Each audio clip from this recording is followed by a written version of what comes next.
You ready to film another exciting episode of Real Good at Doing Stuff? I can't wait. Gotta be more exciting for Tuesday. I can't wait. Okay, good. There we go.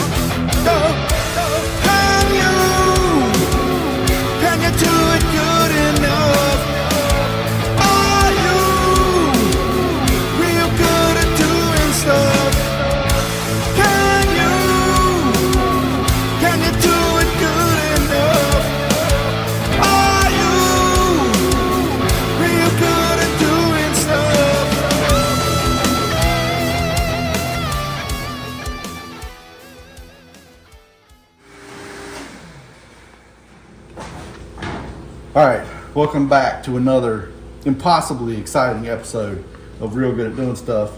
Today, we're going to do some drifting. Probably not on the dyno, but we're going to prepare this drift car for combat. Cody's drift car here, in the past they've had kind of more or less run-of-the-mill, stockish type LS builds with blowers on them and stuff, and they've been doing well, but they were kind of underpowered.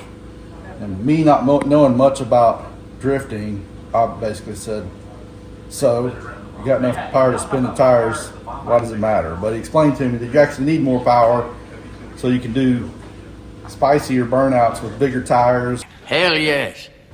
So anyhow, we supplied him with this HED, whole lot better, mast-headed, short block deal, big spicy.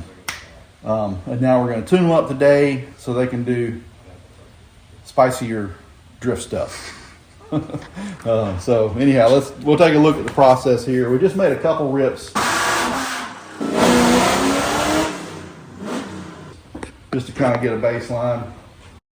What's your tuning strategy here versus, because the boost is set at a set level with a blower car and we can't sneak up on it? Yeah, so turbo cars are kind of easy to sneak up on because you basically just open everything up so it can't make any boost, and I start there generally. Blower cars, you can't do that. So I'll generally start with gutting the timing, putting a bunch of fuel in it, real short pulls, and then we just start tuning it up from there. You know, and that works, generally works fine. Sometimes it's actually quicker to do because there's only one boost level, so you don't have to tune it through a bunch of different ones generally, you know. So that's how I do it, a little different. But let's make another rip and see what happens. Sweet.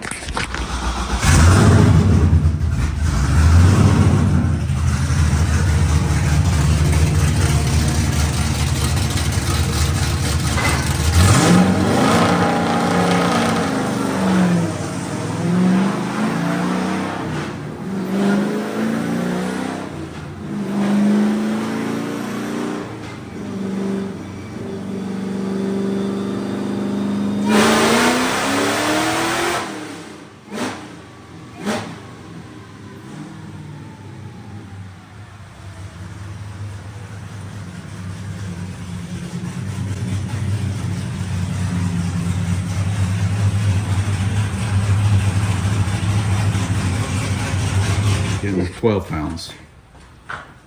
And it's just choking on fuel down here.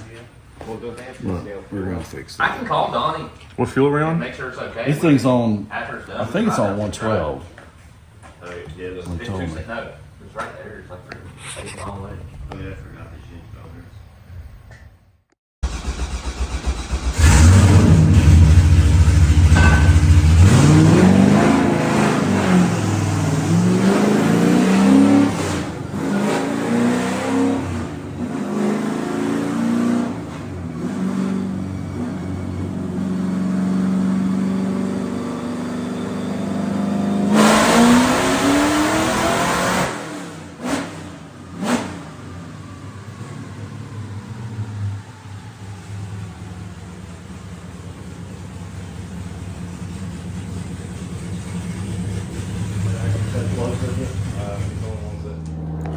So these are kind of done. Probably this is pretty common when they come here. Startup tune, everything's not great, and what it does a lot of times is kind of files them. So we'll change these and see if things clean up a little bit.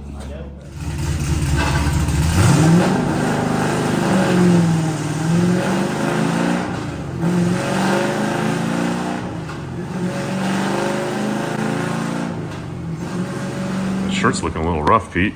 Yeah. Where can you get a replacement? Maybe arrowengine.com. Yeah, weird. Right. You would think the guy that owned the place would have a nice new shirt, but He broke. it's not how I roll.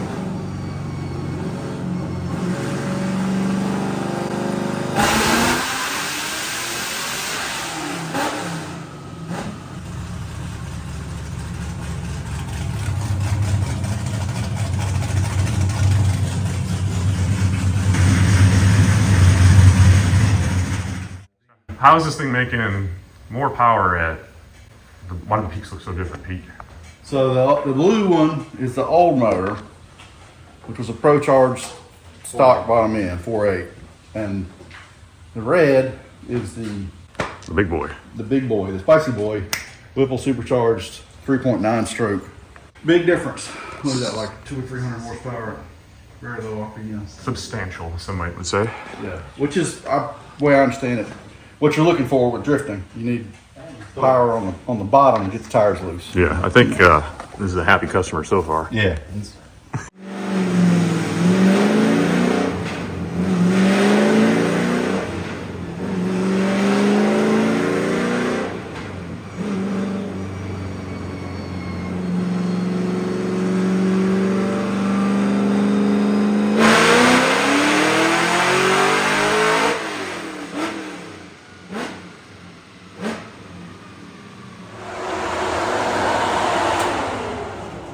I felt a little stutter at the top.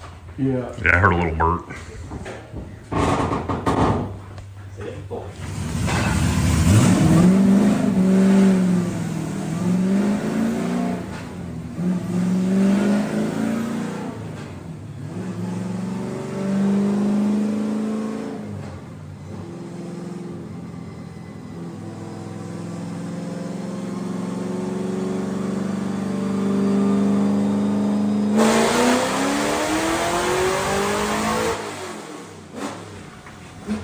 Okay, so now this orange line is our correction, and now it's a much straighter line. So earlier when the mat was kind of a guess, it was up and down all over the place. Now it's tuned pretty close. It's only adding just 3% there is the most. It's pulling one there, nothing there, nothing, nothing, nothing. So the fueling is very close for right now.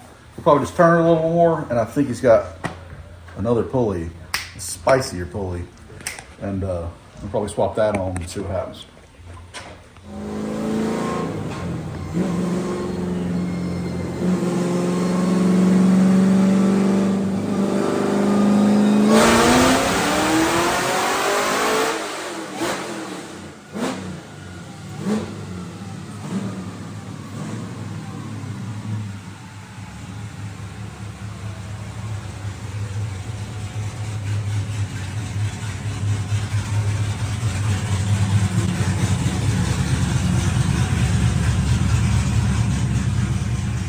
So if we look, we're kicking before, we were at 162 with the old motor, and now we're at 460.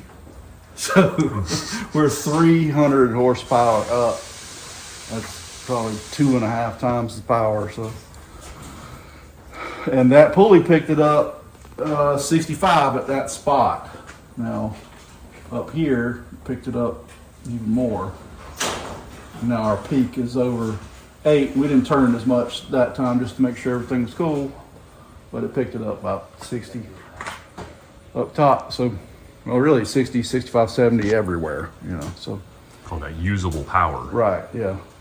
Now, for him, that may be too much down low because it's going to be just a huge change compared to the old setup. So he may have some recalibration to do to make the car do what he wants it to do.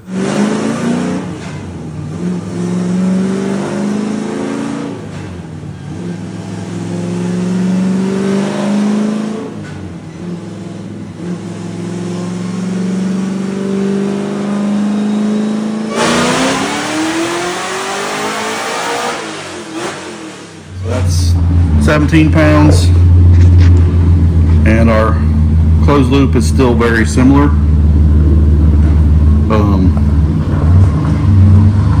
4% reduction there, nothing there, down 2 there, so it's very close. But so what's happened is we got the map pretty close. Now we're just moved up a couple cells, and usually that's how that works. You don't really have to retune much. So he can swap between pulleys when he's at the track, and we're going to try to do it where if he changes pulleys, he doesn't have to change tunes or any of that. Just change pulleys, go right back out.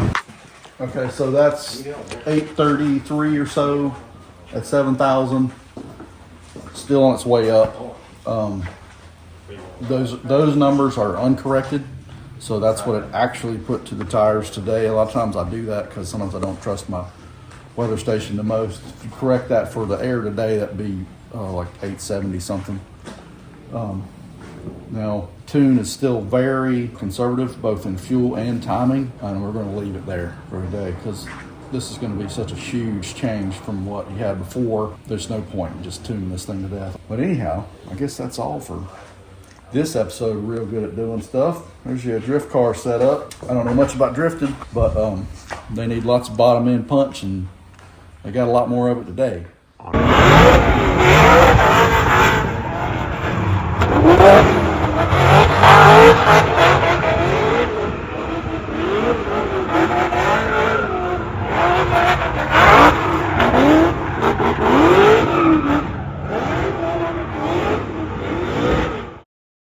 Like, share, subscribe, all that stuff. Merch is at HarrowEngine.com. You can get a t-shirt like this one. We don't sell them distressed like this one. You'll have to wear it for a while. They're available there along with air fresheners and all kinds of ridiculous stuff.